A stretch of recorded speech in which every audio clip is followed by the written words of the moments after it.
Okay, അപ്പൊ നമുക്ക് ഐശ്വര്യമായിട്ട് തുടങ്ങാം.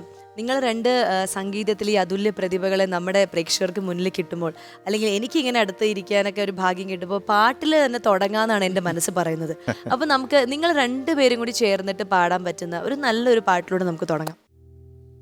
പാതമയക്കത്തിൽ നീ എൻ്റെ ചുണ്ടത്ത് കുത്തിരി താളത്തിൽ കൊത്തിയപ്പോൾ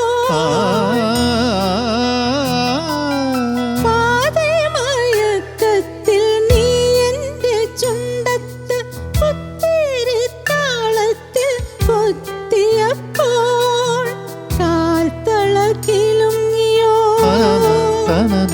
എൻ്റെ കൺമഷി കലങ്ങിയോ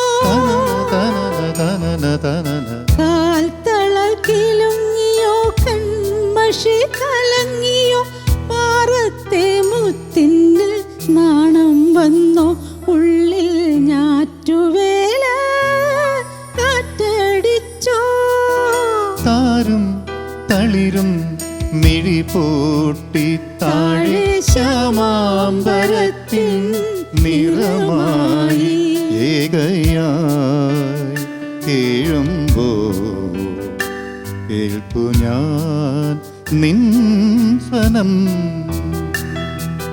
താവകനിൻ താരാട്ടുമായി ദൂരെയേതോ കാനനത്തിൽ താരും തളിരും മിഴി പൂട്ടി താഴെ ശ്യാമാംബരത്തിൻ നിറമായി.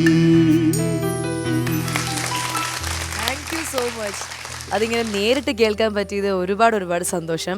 ആൻഡ് ഈ ഒരു പാട്ടെന്ന് പറഞ്ഞു കഴിഞ്ഞാൽ നമുക്കറിയാം, അതായത് ആ കാലഘട്ടത്തിൽ ഈ പാട്ട് മൂളാത്തതായിട്ട് ഒരു മലയാളികളും ഉണ്ടായിരിക്കില്ല അല്ലേ? ഇത് ഭരതേട്ടൻ്റെ പടമാണ്, അദ്ദേഹം തന്നെ എഴുതിയ പാട്ടാണ്. അങ്ങനെ ഭരതൻ സാറിന്റെ ഒരുപാട് സിനിമകളും പാടിയിട്ടുണ്ട്.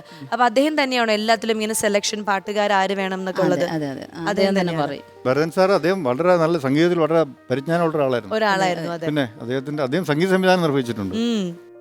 76-ലെ പാട്ട് ഏതായിരുന്നു ചേച്ചി? അത് അഭിനന്ദനം. അഭിനന്ദനം ദാസാറിന്റെ കൂടെ പാടിയ പാട്ടാണ്, ഡിബേറ്റ്. കണ്ണൂരൻ സാറാണ്. അതെ പാട്ട്.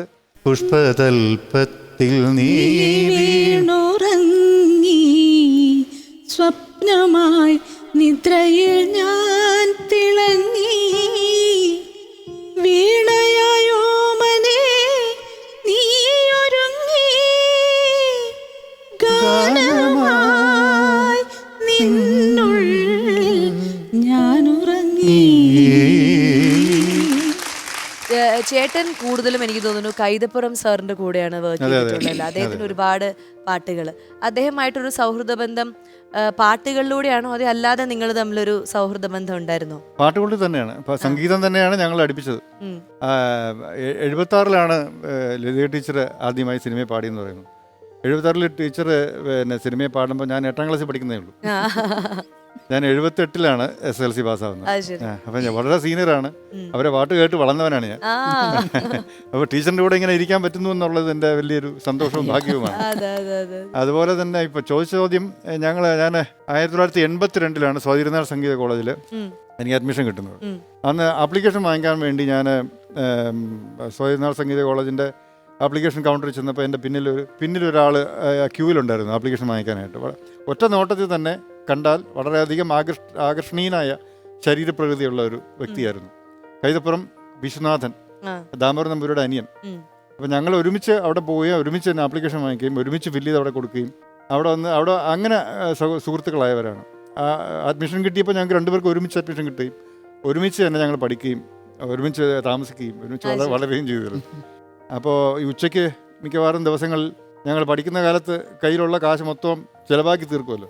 അപ്പം അന്നത്തിന് വേണ്ടി ഞങ്ങൾ ദാമോദരൻ നമ്പൂതിരിയുടെ വീട്ടിൽ ചെല്ലും. അങ്ങനെ അവിടെ വെച്ച് പരിചയപ്പെട്ട അദ്ദേഹമാണ്. അതുകൊണ്ടാണ് അങ്ങനെയാണ് ഞങ്ങൾ തമ്മിലുള്ള അനിയനും വിശ്വനാഥൻ നമ്പൂതിരി ഞാനുമായിട്ടുള്ള ബന്ധമാണ് ദാമോദരൻ നമ്പൂതിരിയായിട്ടുള്ള അതിലേക്ക് എത്തിച്ചത്. ഈ ലതിക ചേച്ചിയുടെ കാര്യം പറയുകയാണെങ്കിൽ ഒരു ഹമ്മിങ് ഗായിക എന്ന് പറഞ്ഞൊരു പേര് അത് ഈ അടുത്തിടയ്ക്കാണ് എനിക്ക് അങ്ങനെ ഒന്ന് ചാർത്തിയതാണ്. അടുത്തിടയ്ക്കാണ് ചാർത്തിയത്. പക്ഷെ നമ്മളൊക്കെ ഇങ്ങനെ ഒരുപാട് കേട്ടു ഹമ്മിങ്. അപ്പോഴാണ് നമ്മളിങ്ങനെ ആലോചിച്ചു, നമ്മൾ ഒരുപാട് ഇഷ്ടപ്പെടുന്ന ആ ഹമ്മിങ് അല്ലെങ്കിൽ ആ ഒരു ബീജത്തിലുള്ള ഉടമ ഇങ്ങനെ ടീച്ചറാണെന്ന് അറിഞ്ഞപ്പോൾ ഒരു ഇതായിരുന്നു സർപ്രൈസിങ് എലമെന്റ് ആയിരുന്നു. So അതെങ്ങനെ അതിലേക്ക് എങ്ങനെ അവര് വളരെ സെലക്റ്റീവ് ആയിട്ട് തെരഞ്ഞെടുത്താണോ അതെയോ ചേച്ചി റാൻഡംലി പോയപ്പോ ഒന്ന് പാടിയേക്കാം അങ്ങനെയായിരുന്നു? ഞാൻ ഇപ്പം 76 ഞാൻ ആദ്യം പാടാൻ പോയി പറഞ്ഞില്ലേ, അത് കഴിഞ്ഞ് ഒരു 79 മുതൽ 89 വരെ ഞാൻ മദ്രാസിലുണ്ടായിരുന്നു. ആ സമയത്താണ് ഞാൻ അവിടെ സംഗീത കോളേജിൽ പഠിക്കുന്നതും ഒക്കെ. അന്ന് നമ്മളൊരു ഇടത്തരം കുടുംബം എന്നുള്ള നമുക്ക് വരുമാനം വേണമല്ലോ. ആ ഗാനമേളയ്ക്കൊക്കെ പോകും, തമിഴ് പ്രോഗ്രാംസിന് ഒരുപാട് പോകുന്നുണ്ടായിരുന്നു. ഇടയ്ക്ക് സിനിമാ പാട്ടുണ്ട്. പിന്നെ ഈ റീ റെക്കോർഡിങ് പശ്ചാത്തല സംഗീതം എന്നൊരു സംഭവം ഉണ്ട്. അത് അധികം ആരും ശ്രദ്ധിക്കപ്പെടാത്ത ഒരു മേഖലയാണത്. അത് ശരി. ഇപ്പം ആക്ച്വലി ശ്യാം സാറ്, ഗുണസിംഗ്, പിന്നെ ജോൺസൺ, ഇവരൊക്കെ ഈ റീ റെക്കോർഡിങ് ചെയ്യുന്ന സമയത്ത് ഇങ്ങനെ ഓരോ ഹമ്മിങ്, ഫീമെയിൽ ഹമ്മിങ്സ്. അപ്പോൾ ഞാനിങ്ങനെ ഇടയ്ക്ക് പാടുന്നുമുണ്ട്. ഇപ്പം നമ്മൾക്കതൊരു വരുമാനവുമാണ്. ഒരു 9 to 9 കോൾ ഷീറ്റ് എന്ന് പറഞ്ഞാൽ ഒരു പടം റീ റെക്കോർഡിംഗ് എന്ന് പറഞ്ഞാൽ 5 ദിവസം ഉണ്ടാവും. 9 മണിക്ക് പോയാൽ രാത്രി 9 മണി വരെയും ആ സ്റ്റുഡിയോയിൽ തന്നെ ആവും 5 ദിവസവും. ഇടയ്ക്കിടയ്ക്ക് ഓരോ ഹമ്മിങ് ഉണ്ടാവും. ഹമ്മിങ് ഉണ്ടാവും. ഒരു ഹമ്മിങ് നമുക്ക് വേണ്ടിട്ടാ വന്ദനം സിനിമ, അത് ചേച്ചിയല്ലേ? അതെ. അതൊന്ന് കേൾക്കാം. ലാ ലാ ലാ ലാ ലാ ലാ ലാ ലാ ലാ ലാ ലാ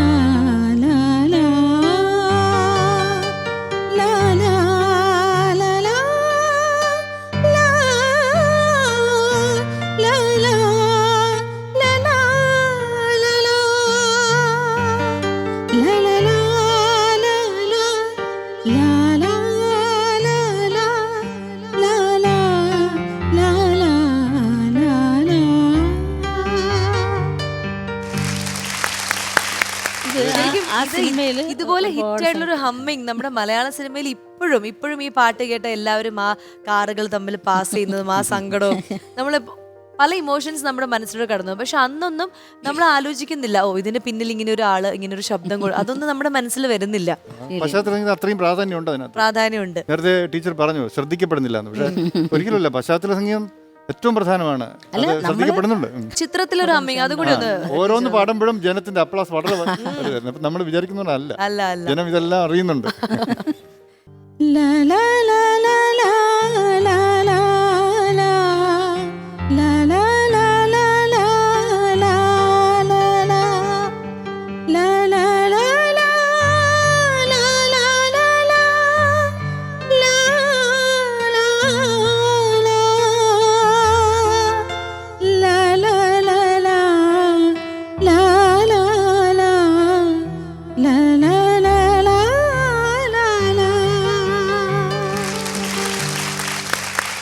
ചിത്രത്തിലെ ഒരു ഹമ്മിങ്ങും കൂടെ ഉണ്ട്.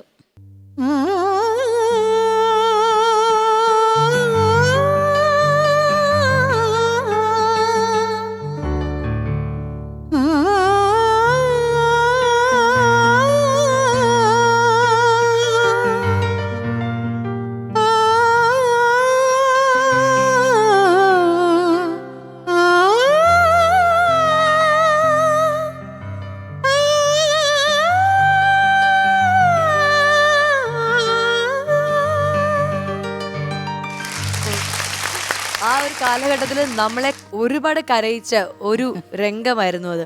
അതിന് ചേട്ടൻ നേരത്തെ പറഞ്ഞ പോലെ ഈ ഒരു മനസ്സിലേക്ക് കേറുന്ന ഒരു ശബ്ദവും കൂടി വരുമ്പോഴാണ് നമ്മുടെ മനസ്സ് ആകെ തകർന്നു പോകുന്ന പോലത്തെ ഒരു സംഭവം. അത് ഇന്നും ഇപ്പോഴത്തെ ജനറേഷനിലുള്ള ആൾക്കാരും ഓർത്തിരിക്കുന്നു. അല്ല, അതാണ് ആ ഹമ്മിങ് ഇപ്പോഴത്തെ ജനറേഷനും ഇഷ്ടപ്പെടുന്നു. Thank you an. അത് നേരിട്ട് എനിക്ക് കേൾക്കാൻ പറ്റിയതിൽ എനിക്ക് ഒരുപാട് ഇതിലൊരു തമാശ എന്താന്ന് വെച്ചാൽ, ഞാൻ ഈ ട്രിവാൻഡ്രത്ത് കോളേജ് സ്വാതിയിൽ വർക്ക് ചെയ്തിരിക്കുമ്പോൾ ഞാൻ കൊല്ലം ട്രിവാൻഡ്രം ട്രെയിനിലാണ് പോയി വരുന്നതേ.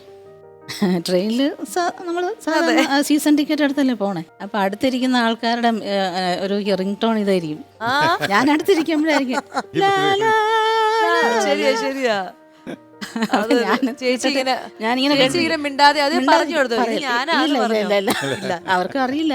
ചേച്ചി ഞാനെന്നും അറിയാത്ത ഭാവത്തിൽ ഇങ്ങനെ ഇരുന്ന് ആസ്വദിച്ചു. പക്ഷെ അതും ഒരു രസമാണല്ലേ, നമ്മള് അറിയിക്കേണ്ട പക്ഷെ നമ്മുടെ ചെയ്ത കാര്യങ്ങൾ എല്ലാവരും ഓർക്കുന്നു എന്നുള്ളത് ഒരു രസമാണ്.